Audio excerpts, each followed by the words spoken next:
Welcome to Sea of Whales, the Whale Geek podcast where whale watching and whale research meet. I'm your host, Shauna Prince, scientist and whale watch operator, bringing you conversations with whale researchers and ocean experts from around the globe. Let's dive in.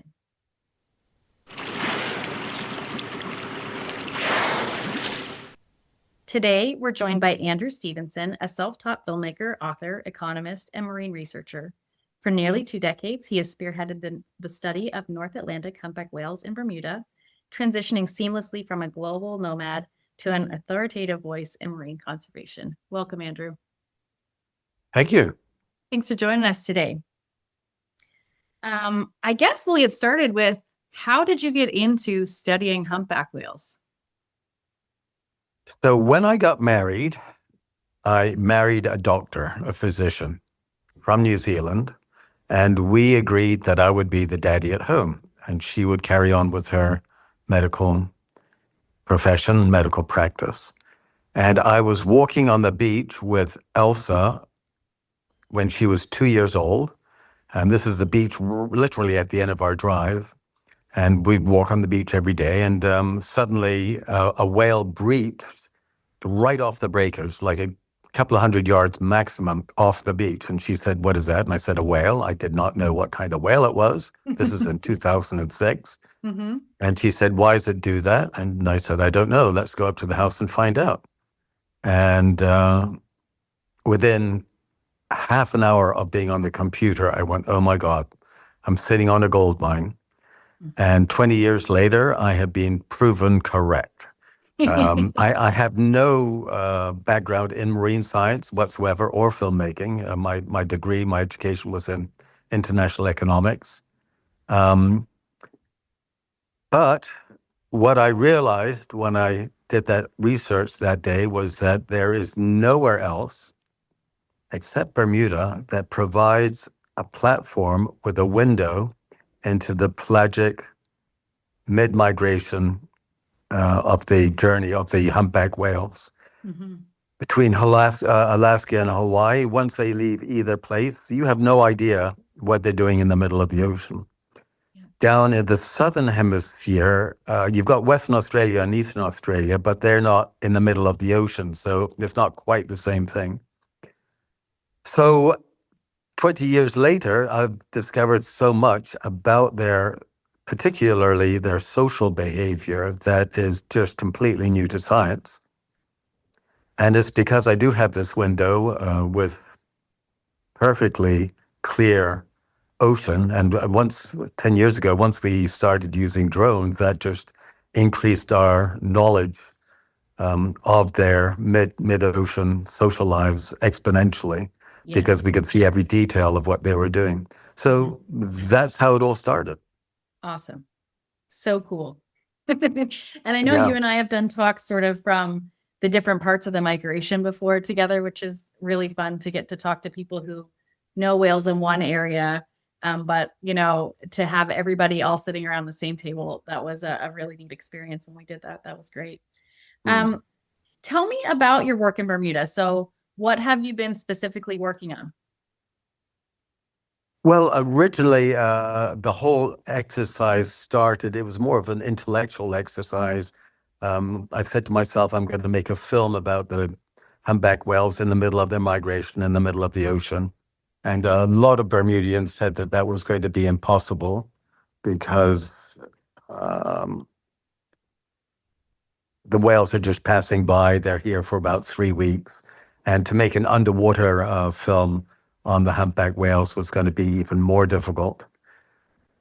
And at the end of that first season, I began to think that they were right. I gave myself 3 years to make this film, and didn't have a minute of underwater footage, not even 10 seconds. And it was the end of the season. The fishermen had told me the whales had all gone, and I kept on going out. Originally, I had borrowed a boat that had no radio on it, no GPS. I didn't know where the whales were. I mean, it was really pretty sketchy. And we found a pod of dolphins. It was one of those glassy, calm days at the end of April. And the dolphins came to the boat, and I started filming the dolphins from the bow of the boat as they rode on the pressure wave. And then I thought, I'll see if I can get in the water with them. And I got in the water and I started filming them. And on the original footage, you can see their behavior and their clicks become agitated. Mhm. And I looked below me and there was a whale looking at me. Oh. And I had no idea there was any whales around. Flat, calm ocean, and get in the water. And 20 minutes later, there's this very old male whale looking at me. And that was the beginning of a 2-hour encounter with a whale that we now call magical whale. Hmm. And I've had many of these encounters since, but never with that same intensity. So it was 2 hours. Often the whale, magical whale, he would be lying underneath me, literally a foot underneath me. It's not a fisherman's tale because I had a friend on the boat that I just showed how to use my Sony video camera on the boat. And you can see that I'm just lying there absolutely still with this very large male humpback lying underneath me. At times he would bring his head towards me, and we must have been 3 feet apart, literally. And he'd lift his nose out of the water so that his eye was on the same level as mine. And again, it sort of looks like CGI when you look at the underwater footage. It's sort of surreal. But when you see the footage taken from the boat of this human floating on the surface with this whale's head sticking out of the water right in front of him, like literally 3 feet away, is quite remarkable. So you asked, how did it all begin? How did I start? It was an intellectual exercise to make a film about the whales. But once that encounter happened, it became a whole different thing because I couldn't sleep for a week. Annabelle, in the end, had to give me sleeping pills because I just kept thinking, what was that whale thinking? What was it doing? Why had he done that? And I had this incredible feeling that he was trying to communicate with me. And us humans are so used to using words that I just couldn't miss the message. miss the message. Yeah. Sometimes I felt like he was using his pectoral fins as semaphores to like a Morse code kind of thing, waving them at me. At times when he's lying underneath me or just staring at me, it was almost like he was trying to do telepathy with me. Then another whale came, and it looked like it was a bit of I'm not going to say a fight, but there was certainly argy-bargy going on. And I got caught in the middle of it. And sometimes I'd be sucked down into the water column as these two whales sort of postured beside each other. And when they dove down, I was sucked down with them. The strange thing is that magical whale has never been seen since or before. Right. And And everybody don't know knows. what feeding ground or breeding ground or any of that stuff, right? No. No, because we've got no matches to it. So that would make me think that it goes to an area where there aren't very many photographers getting his ID.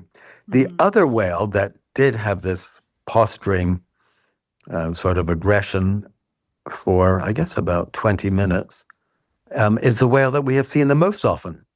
Cool. And it's a whale we call Candle. And that whale was identified by Hal Whitehead in 1976 off In my Labrador. area. Yeah. Yeah. I'm pretty sure Candle's been here a few times. Yep. But you haven't sent me his ID, so I don't think. I think the only matches are Hal's original match in 1976. Then I have seen him here about 13 times, 13 Yep. years. Yep. Once we saw him in January, and then again in April. In January, I'm obviously heading south. And then he was seen in Savannah Bay. I think it was a year ago, or it might have been 2 years ago, by Eva. And so many people know I'm looking for these two whales that as soon as she saw it, she realized it was a whale that I was interested in and sent it to me almost live. Yeah. So that was fascinating. So that's how it all began. And then very quickly I realized as I carried on filming the next 2 years that I was spending 98% of my time observing the whales and not filming them. Mm-hmm. was very, very difficult getting in the water with them, especially as I didn't know how to do it at that time. Mm-hmm. And so I started getting the fluke IDs. Yeah. And now I've identified over 2,500 individual humpback whales, Mm-hmm. and a third of them are resightings. And we've done a discovery curve Mm-hmm. where we look at the sightings versus resightings. And it's absolutely amazing because that curve is a straight line going up, which Mm-hmm. means that we haven't even tapped into all the whales that are potentially out there for us to ID. Because Right. if we were starting to, reach the limit, we'd see that line curving downwards. But Mm-hmm. it's an absolutely straight 45-degree line. So Interesting. that's an indication of the size of the population of the whales that come by Bermuda and of the North Atlantic. Mm-hmm. Crazy. So Really neat. since the initial decision to start IDing the tails, which lasted for a few years, I started observing things that I thought were happening, but I wasn't really sure. But then in 2016, with the arrival of the drones, then I could Mhm. actually see that what I thought was happening was actually happening. Yeah. And this Get is all that to do bird's with eye the social view. behavior. It's a Yeah. bird's That's eye view, yeah. and with Makes a the big clear difference. water, unlike where you are, Yeah. you can just I can see them 100 feet down, and I Yeah. can follow them, and Mhm. have the drone above them when they surface again. Yeah. Yeah. It's very different here, as you alluded to. I mean, your Yeah, visibility is so much better than what we have for sure. and they have white pectoral fins, which helps a lot. If they had black pectoral Yes. fins, I Yeah. probably wouldn't They'd be able to be a pick little bit them more out. incognito for sure. Yeah, Yeah. yeah. What is your season? Do you have them when they're going down and also when they're coming back north again, or how does it work? Yep. So we see them. I keep pushing the limits, but the Mm-hmm. limit seems to be mid-December, December 15. If I Mm-hmm. go a week before that, then I'm going to get skunked. Yeah. But if you don't push the limits, then you don't know what the limits Well, are. that's exactly it. So Yeah. so December 15th onwards, as long as it's a good day, Mm-hmm. I can find them. And the behavior is very different. These are obviously whales heading south. Mm-hmm. The behavior is very different. They are what I call sleepyheads. Mm-hmm. Usually, I will go out to Challenger Bank, which is 15 miles offshore, Mm-hmm. and I will find them on Challenger Bank, close to what I now call the hill, which is um, the original volcanic plug that Okay. rises up to 147 feet, whereas the rest of the Bermuda of the Challenger Bank is 180 feet, Mm-hmm. and they will be very close to the summit of that hill. Mm-hmm. And the obvious reason for that is the acoustics would be better Mm-hmm. up there, and also it's a very distinct marker in the middle of the ocean for the whales to congregate.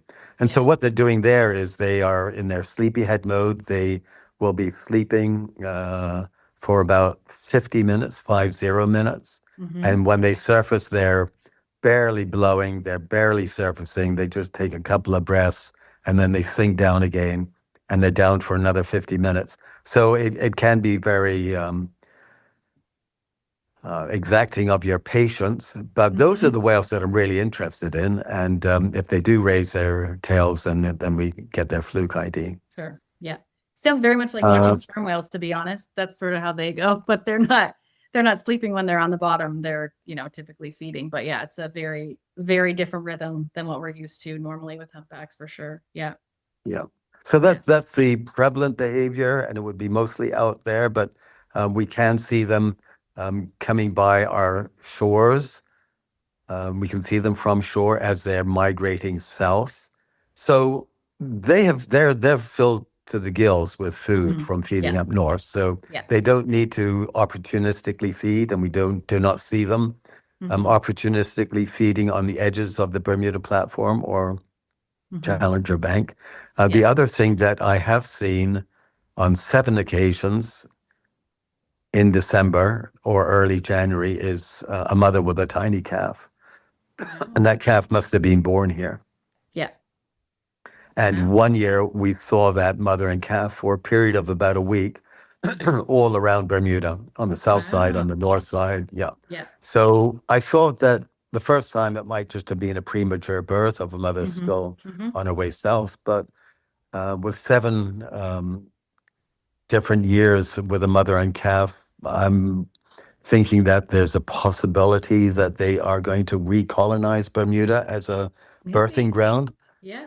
because they did give birth here, but the Mm-hmm. Bermuda whalers, who were not very successful to begin with, Mm-hmm. realized that they could be very successful if they harpooned the curious calf that would come to the boat, Yeah. wound it, and the mother wouldn't leave until she was harpooned and killed. Yeah. So there was no incentive for the mothers to give birth here anymore. And as the numbers Yeah. dwindled, they just stopped coming here. But it may, and there's a lot of the circumstances that the Caribbean has that we have here. We do have warmer waters, not as warm Yeah. as the Caribbean, but it's still Mm-hmm. a Mm-hmm. relatively warm, especially at that Yeah. time of the year, because the Gulf Yes. Stream's still coming through here. Yeah. And then, as you know, one of my pet theories is this whole business of so many of our whales have got these pot marks. The females have got pot Yeah. marks on their backs, Mm-hmm. which I think is from bracing on the overhanging reefs Mm-hmm. when they are having difficulty giving birth and using the reef to help push. And Mm-hmm. we have exactly the same kind of overhanging reefs here, so they have that Mm-hmm. here as well.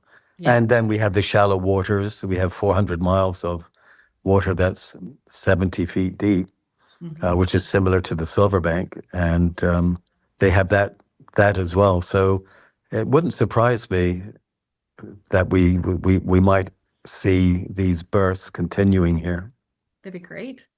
It's always So good to that's see what they're them come doing back. on their way south. They're just sort of sleeping here. I think there's a lot of singing that goes on. They Mm-hmm. are meeting here. They're not Mm-hmm. feeding here. They are looking for mates to carry on going south. I do Mm-hmm. believe that they don't have the orca problem that they have when they go north. Mm-hmm.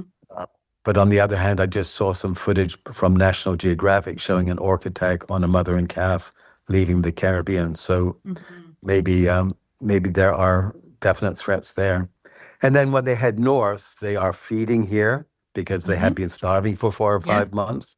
And their behavior there is very typically two whales in a pair Mm-hmm. on the edge of the Bermuda platform or the banks. Yeah. They will go down together for about 8 to 11 minutes. Then they Mm-hmm. will surface in either the same place or further along on that same Mm-hmm. contour line. So they're feeding here. You see the mothers and calves resting in shallow water for some days, Sure. feeding the calf so that it can regain some energy after the 1,000-mile crossing from the Caribbean. Mm-hmm. We see a lot of mating behavior, rowdy groups. Mm-hmm. I have filmed as many as 25 whales chasing after a female. Great.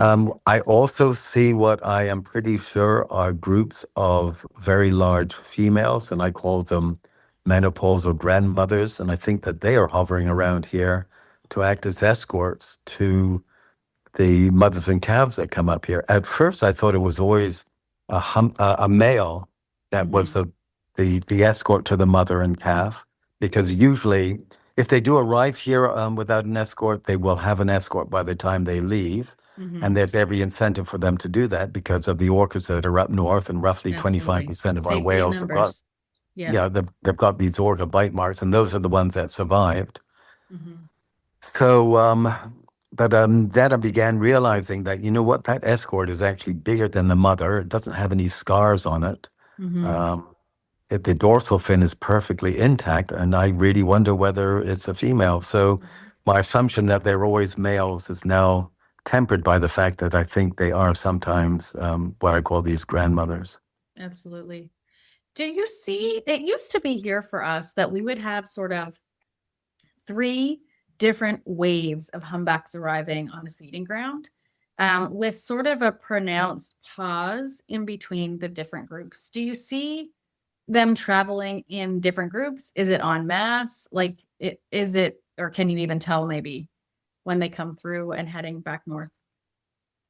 Um, I think that we suspected early on that there were these waves, and we tried to tie it in with the phases of the moon and so on. I'll tell you one thing. there is a definite pattern of fidelity to a fixed schedule. Mm-hmm. So when we have whales that have been here multiple times, Yeah. they typically will be here the Yeah. same day they were here We've before, seen that or too.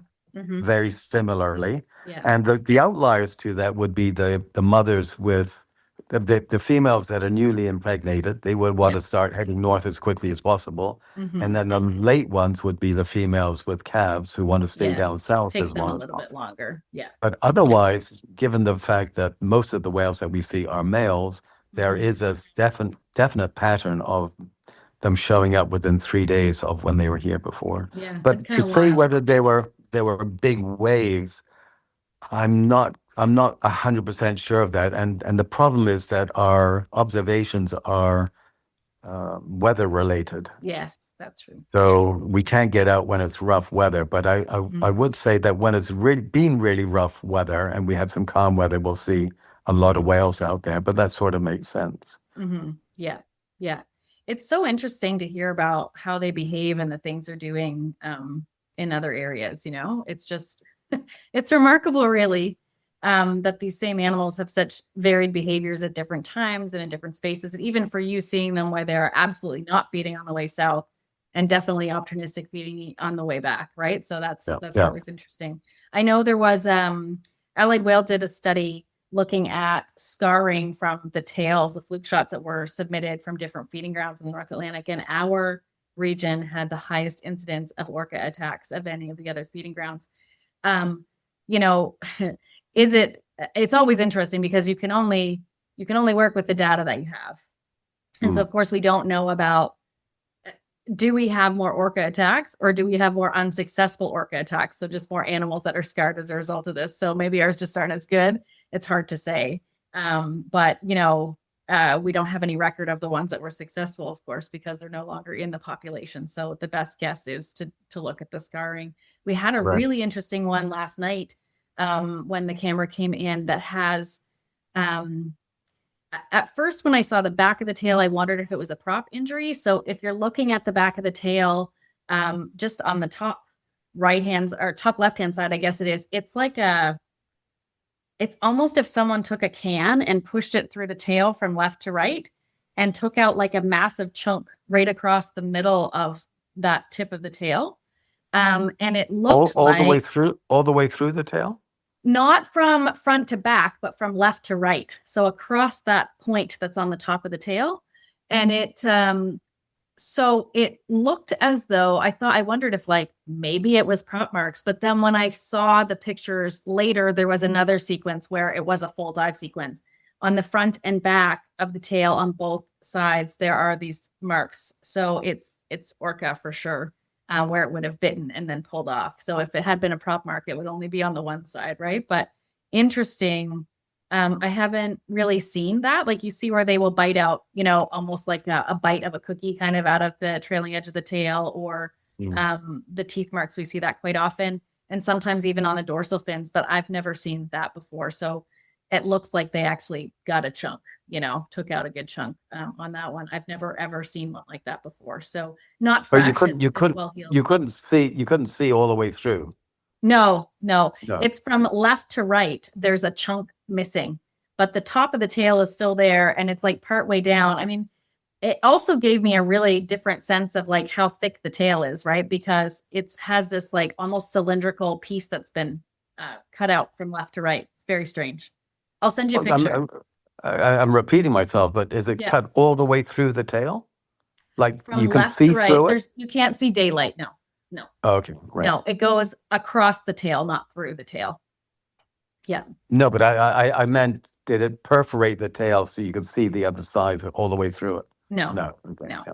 It's I'd be interested in seeing that. it's very strange. I've never ever seen one like that before. So again, not a fresh injury, so obviously really well healed, but really interesting sometimes. I like, you know, I've said it so many times, but if only these whales could tell their stories, the tales they would tell, right? I'm sure that they have experienced and you know, so many things and had to overcome challenges that we can't even imagine, right? So it's really interesting for sure.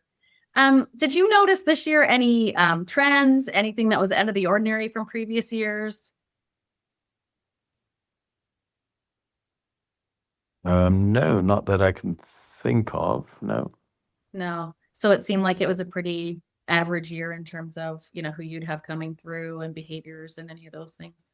The weather was the worst we've had, Yeah. and everybody will say that. So Yeah. the days on the water were limited, but Mhm. by the same token, I think the numbers were record numbers again. That's great.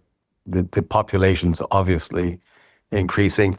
I went out one day after we'd had almost a month of storms and nobody had been out on Challenger Bank because of the rough weather. And when I got out there must have been 100 whales out there. Wow. And Amazing. that was similar to the first day that I went out there after the government eased up on the COVID restrictions and you were allowed to go out in your boat in your own family unit. And Yeah. nobody had been out there for months. And again, got out to Challenger Bank and there must have been 100 whales out there, which goes to show you that with the noise pollution, it does detract from the whales wanting to be here. And without that noise pollution, they will come back in greater numbers. Yes. Yeah. And I think through the pandemic, that was seen even where, there was wildlife in urban areas where there weren't, people commuting to work every day and so many people, out and about that, nature returned when people were sort of at home Mm. isolating, right? So Yeah. it's always interesting to see that. What are some of the most interesting findings, would you say, that you've had throughout your time working with humpbacks? What is your audience age group? Keep it PG if you can. Okay. Well, you can always cut this out, but the menopausal thing, seeing groups of what I call grandmothers hanging out together, which you don't see anywhere else, is fascinating. But once I got in the water with what was obviously a female whale, a huge one of the largest I'd ever seen, and she had 4 males, judging by their scarring and deformed dorsal fins. Mm-hmm. But when I got in the water with her, she did not have that semispherical lobe at the end of the genital slit. And I was very confused. And I got back in the boat and kept referring to this whale as a he and a she, because I just couldn't decide which one it was. Mm-hmm. And then the next day, we were back out on Challenger Bank and we were coming back and we saw a whale ahead of us. And so we slowed down and stopped. And then we saw her lift her head out of the water. And this whale was extremely friendly the day before.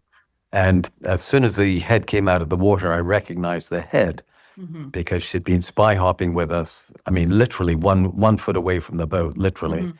And she had some distinctive marks on her head that I recognized from a distance of, I guess, 150 meters. So we just sat there waiting. And I said to my crew, it's the same friendly whale we had yesterday.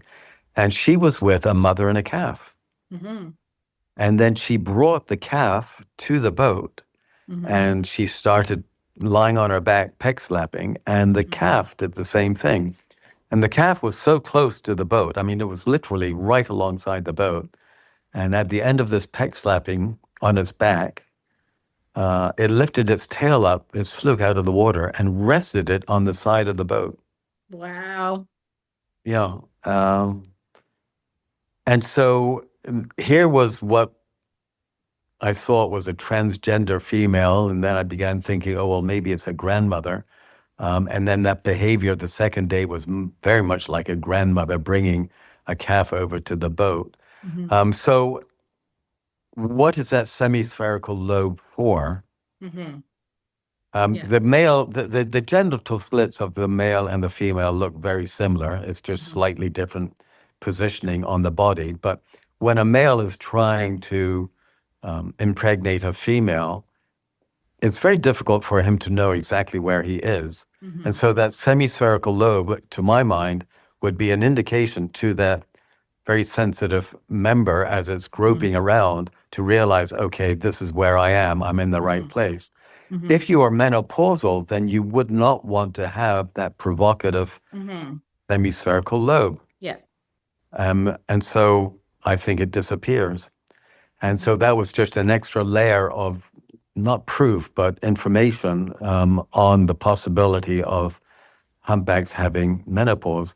Then I phoned up Alex Worth, who does necropsies with Joy, and I asked him if he'd ever seen this semispherical lobe on a female that he was doing a necropsy on, and he didn't know what I was talking about. And I explained to him, well, how do you tell the difference between a male and a female? And he said, well, you have to cut it open, or look at the relative position of the genital slit. And when I told him about this, and then he looked it up, how most of us will tell the difference between a male and a female if you can see that area of the body. He was absolutely amazed. He said, "I've never seen this." So it seems to me that in menopause and in death, that semispherical lobe may disappear. Wild. So that's one interesting thing. The other interesting thing is on the other side of the equation, and that is the male fraternities that we see here at the very end of the season, when all the females have gone, and these are now the same males that were fighting tooth and nail over a female in classic bull run or heat run behavior. And now it's just males together, and they are singing, multiple male singers with their heads down, singing in between the Bermuda platform and Challenger Bank in a canyon that is 4,000 feet deep. And if it's a calm day, flat calm like a mirror, if you look up, you can see your reflection. If you're in the water, underneath the water, if you look up, you can see your reflection. Yeah. And with the drone footage, you can see these animals are looking at their reflections and dancing around together. And they're not breaking the surface of the ocean, but they are somersaulting or rolling around on their side without breaking the surface. So they've got that constant mirror image of themselves. And at the same time, I've got a hydrophone overboard recording the most beautiful songs I've ever heard, because it's multiple singers, and they've chosen this spot to do it because it's echoing off the canyon walls. And so with each sound, you can hear it echoing 2 or 3 times. Yeah. And they get into this state of ecstasy where they become aroused. And they are twisting and turning and touching each other, resting their heads on each other, while their pectoral fins and their flukes, which are covered in razor-sharp barnacles, are also swishing around. And it's a measure of their, 1, trust, and 2, their arousal that they are exhibiting this kind of behavior. And I find this absolutely fascinating. And then I started trying to see if these whales knew each other, and going through my catalog and seeing which ones were seen together on different years. And I found it very difficult doing that. But then I went on to an AI program that specializes in spreadsheets, and all my data is on Excel spreadsheets. And I asked the AI program to determine which whales were seen together. And indeed, this is a fraternity of whales, and some of them have been seen together multiple years together, whereas others are new to the group. But they're sharing this shared, what I call, culture of dance and movement and song, I think, to establish and reestablish the fact that they are part of a culture, of a community. And even though they may not know each other one-to-one, they do recognize that they belong to this common North Atlantic culture. Interesting. Fascinating. Yeah. Are they all singing? I mean, on the breeding ground, as we've read, they're all singing the same song in the North Atlantic in one year. So are they singing it not like a choir all together, but everyone's sort of started at different times and it's different sounds you're hearing from different animals each time, or what? How does that work? It does seem to me, and I think this has been confirmed, that it's not as uniform as it is in the Southern Hemisphere. And that Okay. is a mishmash of different songs here. And it's not sort of this adding to something that you heard before and then going across the Atlantic. It's to me, it's much more a mixture of the different cultures, the different tribes of humpbacks. Because as we now know, some of the whales from the Eastern Atlantic, from Russia, Norway, and Cape Verde, are actually in the Caribbean and coming Yeah. through Bermuda. Yeah. So it is a cross section of the different Eastern and Western North Atlantic cultures that are here, and the song does seem to be different. It's interesting too, because when you note that you have animals coming at the same time, you also note that you have animals who are all arriving at the same time every year. So is it that they have this very well established relationship with each other, or do they just happen to be there at the same time? And I mean, no one really knows, I guess, at this point, but isn't it interesting that we all see that at various parts of, the migration, right? Yeah, I don't have any question that the reason they are timing it like that is so that they can meet up with their cohort and that Yeah. they do know each other very well. And this leads me to the things that I talk about are completely out of the box as far as marine science is concerned. Like the menopause and these male fraternities. But I think there is a possibility of paternal ties to a calf. So, for example, when I see a female with a calf in late April or early May, and it's got a male escort, that male escort has no reasonable expectation of impregnating that female at that late stage. So why is it spending energy accompanying that female? Now, when you see these females being courted by the males, and sometimes it takes days where you've got a dominant male escort at the side of a female for days, those two whales know each other. They recognize each other. Yeah. Now, if that male sees a female that he had impregnated the year before and she now has a calf, why wouldn't he help protect that mother and his offspring? That's right. For sure, he would know that that was the female that he was with the year before. And so to me, it explains why you would have a male with a female and a calf late in the season like that. It's fascinating. Yeah.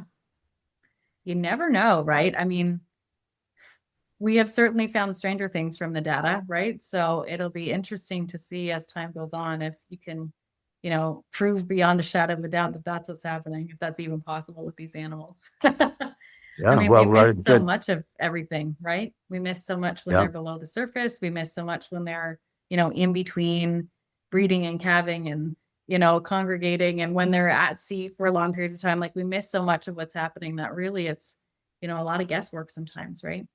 Yeah. Yeah. Yeah. But yeah, it's fascinating, some of the things you see for sure. When I Um, showed the film, which you have seen, yes, my it's latest beautiful. one, I showed it in Hawaii, and I was quite nervous because there were a lot of whale experts there. And after I screened my film, there was a break, and I was walking to the washroom and encountered one of the preeminent whale experts, Canadian, who spends a lot of time in Hawaii. And he stopped me and he said, I'd like to talk to you about some of the things that you bring up in that film of yours. And I thought, oops, okay, here we go. When can I talk to you? I said, well, we can talk now. He said, you do realize that what you're discovering is a big deal. I almost fell over backwards. Yeah. And he was absolutely fascinated, and he said, this is just completely breaks the mold. What you're seeing, and you can see the visual demonstration of what you're talking about, and it's extraordinary. So I really believe that Bermuda does hold um, Some a key, answers. Yeah. a key to really getting an insight into what in my previous film I called the secret lives of the humpbacks. We're Hmm. just seeing things here that nobody else really can see because when they come here, they're doing everything that they're doing everywhere else. They're breeding, Yeah. they're um, giving Singing birth, and they're feeding. Yeah. feeding, yeah, but they're also doing these extraordinary things like socializing and having these male fraternities and female Hmm. fraternities as well. Hmm. It's really interesting. And I think the more work that we do to figure out who's where and when they're getting to areas and figuring out relationships that way, maybe some more patterns like that will be revealed for sure. Hmm. Yeah.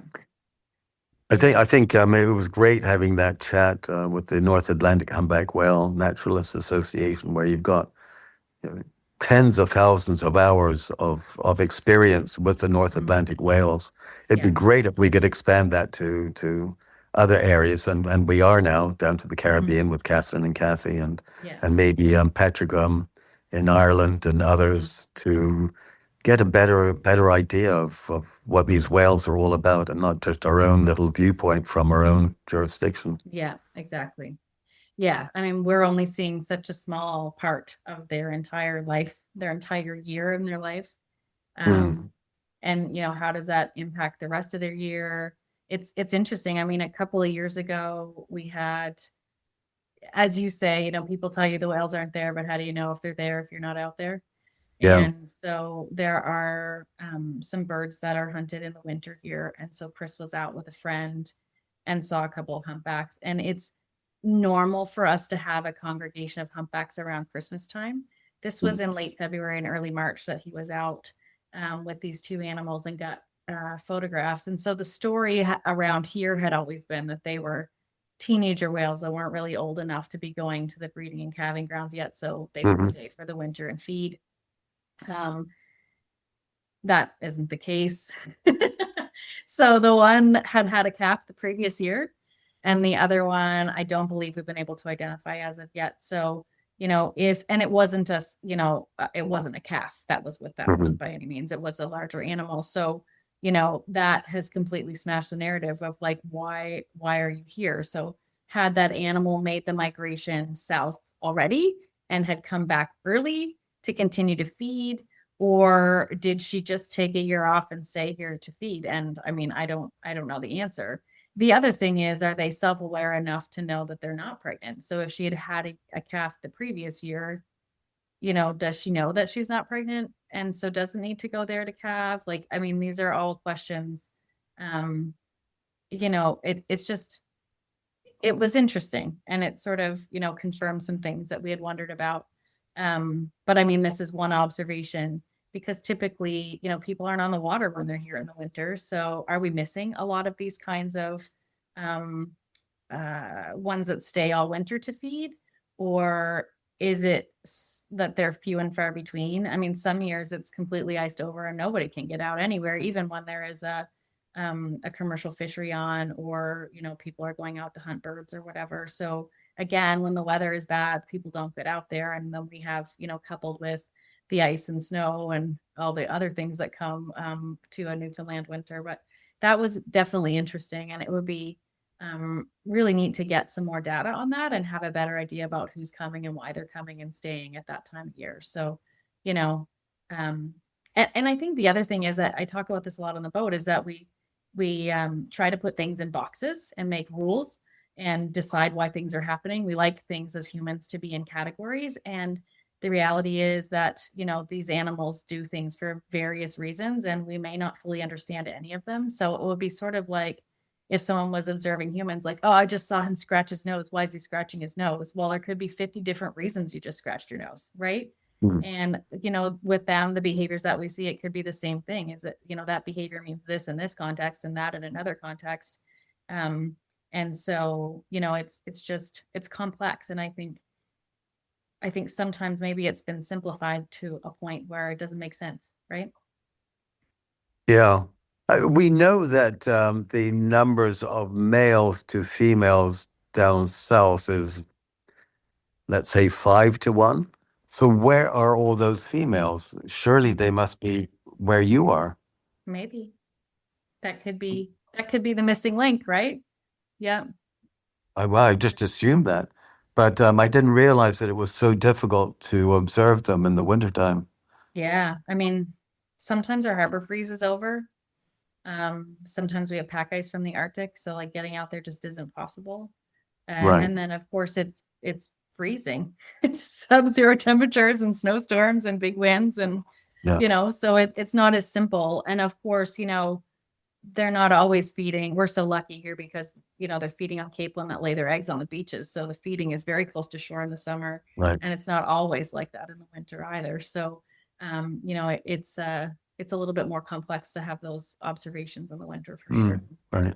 Yeah. Yeah. But you can't Interesting. even leave a boat in the water overnight, Right. because of, various reasons. But I mean, our floating docks come out and we have to be really careful about ice damage to the infrastructure that we have in the water. So the floating dock is out so that we don't have ice damage. And then, you can't leave a boat in just in case. And the severity of the winds and the swell and the storms that we get in the winter is such that, leaving a boat in the water doesn't make sense. So everything is out of the water and in storage. And, it's a very different animal, the North Atlantic in the winter. That's for sure. Do you, when you're out, you see all kinds of whales. Do you ever see killer whales? Yes, absolutely. Okay. Hmm. A They lot were of them? spotted not that long ago. Yeah, we have a catalog. Hmm. So yeah, we've been seeing them. I think our catalog goes back to like late 90s. So it's a significant data set for sure. We But see you've them. never seen them attacking humpbacks. We have seen very fresh marks. Mm. Sometimes we have seen them feeding on minkies, and we have seen them feeding on a fin whale calf, like attacking and killing and Mm. feeding on them. Yeah, it's quite an experience to be in the front row of something like that happening for sure. Mm. But yeah, I mean they're very different than the other whales for sure. Yeah, But and kind of turn things on its ear. considering the number of whales that we see that have got orga bite marks on them, it's amazing that in the North Atlantic anyway, it's almost unseen Mhm. behavior. Yeah, yeah. We do. I would expect.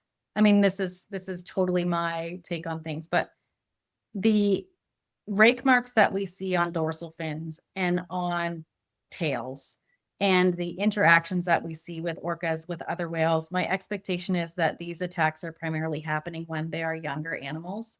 Um, Yeah, we've not seen orcas go after an adult yeah. humpback ever. We have had humpbacks intervene when the fin whale calf was being attacked. They got in the middle of that whole thing. They were too late, sadly, and the calf was killed and consumed. But it's interesting. I had a really neat conversation with someone at the Humpback Whale World Congress about that. And she said, I think we've been fed this like fight or flight animal thing. And we assume that humpback whales would be a flight animal. And I think they're a fight animal.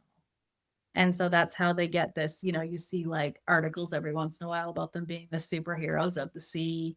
And we kind of joke sometimes on the boat that I'm like making a cape for them, but I'm not sure how to attach it on and those kind of things. But, Mhm. there's lots of documented behavior where they are protecting another animal of another species, usually from orcas or sometimes from sharks. And so having an understanding of what's safe and unsafe and how they can help, and whether or not that is a byproduct of protecting themselves as well sometimes, or fighting instead of fleeing when these kinds of things happen, is really interesting. So I Mm. mean, it's complex behavior, and honestly the sightings of orcas here are so sporadic and so hard to predict that it would be very difficult, the amount of observations we have, how many years would it take to get enough to say that these kinds of things are happening? Primarily when we have the orcas, they are on their own or pursuing minke whales. We don't often see them pursuing humpbacks at all. I don't recall Mm. that ever happening Mm. in my time here, and I'm at like 28 years in here. So, it's interesting, to see what's actually going on there and why, right? But as you said, where are these attacks happening if we're not seeing them? And my expectation would be that it's when they're younger. Maybe maybe these orcas spend a lot of time offshore, as much offshore as they do inshore. I mean, now it's a little bit more um it's documented and it spreads faster because of social media, and also the fact that everyone has, a camera and a video camera in their pocket, where before that wasn't always the case, right? So you take it out in video and you put it on Facebook and it goes viral and everybody knows that you've seen them. So it's a very different um, different atmosphere even in the last 10 years than it was in the last 20, right? With everybody documenting things, which then gives us maybe a more complete picture, um, and helps us to see patterns a little bit better. But there's still so much of their lives that happens in areas that people are not watching all the time. And so, how much are we missing? And what kind of picture would it give us if we knew those bits of information also? I mean, I really don't know, but I wish I did. Maybe I will Yeah. someday. Yeah. Yeah. I mean, it's like, and I'm sure you find this too. Every time you find an answer to something, you have 10 more questions, right? Yep. So, Yeah. it is, yeah, I mean, they're complex. They travel crazy distances. They have all kinds of interesting things they're doing. Um, and I think we know a lot physiologically about whales because, we killed them and cut them apart for so long. But what we don't understand is like social structure and behavior and those kinds of things, as well as maybe we would like to a lot of the time. So, it's, yeah, I mean, it's come a long way since I started here, and how much further will it go, before I'm finished working here? Who knows, right? But it's, yeah, it's neat stuff for sure. I mean, every day you learn new things, right? Or you see something that you're like, what's that about? Or why are they doing that? And then try to make some sense of what you've seen with what could be happening. But we may be, adding two and two together and getting 10 instead of four, right? So you never know. You really don't. Yeah. Yeah. So you are right now screening your movie in all kinds of places. Where's your next one? I just screened it this week. I've entered a number of film festivals, primarily in Canada, because that's Mm-hmm. what I'm most interested in. Neat. And then I'm just reaching out to some venues now uh, to see if they're interested. So nothing concrete yet. Mm-hmm. Hopefully we'll see you in Newfoundland before much longer. Oh gosh, I'd love to have an excuse, as you know, to come up Yeah, there. absolutely. You want to It's tell? not the easiest thing, but by the way, we've No, got right. a Bermuda Air flight now that goes straight to Halifax. I know. Nice. It's great, and it Yeah. also now flies to Turks and Caicos. So next Ooh, time you go to nice. Turks and Caicos, you can go through Bermuda. Yeah. Amazing. That's great. That's good to know for future trips down south for us for sure. Yeah, Come and visit with you first and then down to Turks for sure. yeah. You want to tell everybody a little bit about your new film? Like what? What's it It about? covered, it covers a lot of the things that we just talked about, but It sure does. Yeah. instead of just listening to my voice, you can actually see it. Mm-hmm. It's narrated by both my daughters. Again, this is the Mm-hmm. third film I've done. The first film was 60 minutes long, Where the Whales Sing, and it was narrated by Elsa when she was 6 years old. Mm-hmm. And I think her narration was what made it so popular. It won some big film festival awards. Mm-hmm. And then the second one was The Secret Lives of the Humpbacks, narrated by both daughters when they were 10 and 15 in 2019. And that won some film festival awards. And then this one, which I've just completed, and is narrated again by Elsa and Summers. And this film, I've come close to doing films with professional filmmakers, which is what my preference was. Um, but on three occasions, I've had to pull the plug. And then I couldn't figure out how I was going to. So I thought, okay, I will do another film myself because um, editing the footage and creating the story is so much a creative process that Yeah. is really hard to let it out of your hands entirely unless you've got total confidence in the producer, director, film editors. Hmm. But I couldn't figure out how to tell the story. One storyline was that I was looking for a magical whale going up to Iceland, Greenland, Newfoundland, but I wasn't too motivated by that storyline, that quest. Hmm. Um, and then 2 years ago, I was taking summers to boarding school in Canada, and this is Hmm. actually in the film, as you know, Hmm. and we got there early, and I was showing her some footage on my iPhone that I'd taken from the side of the boat Hmm. 3 days earlier, and it was of her in the water in her bikini on a perfectly calm day, so that you couldn't even see where the surface of the water was. It just looked like she was floating in space, and she was filming a little empire driftfish as it swam around her. Hmm. And a Cuvier beaked whale, that's what we were looking for, surfaced Neat. beside her. Hmm. And we were looking at this footage, and I said to her, "It's pretty compelling, isn't it?" And she said, "Yeah." And I said, "Now imagine if that was me in the water." And she burst out laughing. And I Hmm. said, "That's it. I'm going to do this story through your eyes." So Hmm. I've taken a lot of footage of Elsa and Summers when they were growing up, mostly down on the beach or swim training or free diving or Hmm. helping me out with the boat, looking for whales. And so the first 5 minutes of that film is really, you wonder whether it's a home video of this guy's family. But it all leads into the whales and how these kids have grown up with this maybe eccentric father would be a polite way of putting it, who keeps going out on the water looking for these whales Hmm. and their involvement in the whole process and how when they come back to Bermuda, they're drawn to come back here because of the whales that they grew up with. Hmm. So I think that from the audience reaction that I've had so far, I think that angle is an astute one because not everybody just wants to watch a film about whales. It's hard to relate for the Yeah. average person. As you know, when we go to the Humpback Whale World Conference, it's Yeah. just all of us can spend hours and hours Hours. and hours all day long, all night long, sharing Yeah. and listening to information. Yeah. But that's not the general population. And I think the fact that it's narrated by the kids and you see them growing up, it just helps to bridge that gap between the general public and their knowledge of whales, but their innate knowledge of kids. Hmm. And Rosie, our Portuguese water dog, features quite a lot in the film. So everybody can, not everybody, but most people can relate to having kids and having a Yeah. dog.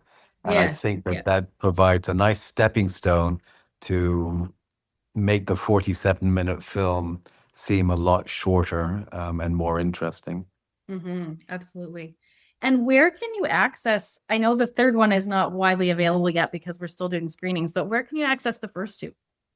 Oh, that's easy. If you go to my website, whalesbermuda.com, Hmm. and if you go to the menu item Outreach, Hmm. and then go down to documentary films, and there you can see the two links on Vimeo that will take you to one or the other film. But you've also got access to my underwater photographs. You've got all the papers that I've authored or co-authored. You've got some examples of whale song. Hmm. There's a whole bunch of information on that website that you can Excellent. Great um, resource. I'll pursue. put the link in the comments when I post this on our social media as well. Okay, great. Awesome. It's been great talking to you, Andrew. I really appreciate you joining me today. Not at all. I'm so happy to do it. And as you know, we just love talking about whales. And We sure there's not do. that many people I can talk about whales indefinitely with here at Bermuda. So it's no hardship spending some time responding to your questions or listening to your views on what's happening up in Newfoundland. It's fascinating. Awesome. I look forward to seeing you here, hopefully in the not too distant future. Yeah, well, keep inviting me. Someday you'll find me suddenly showing up on your doorstep. We I may would just show up love on to your be there. doorstep too. The Well, winters that are would no work. fun here. Yeah, exactly. All right. Take care. All right. Thanks so much. Bye, Okay. Shauna. Bye.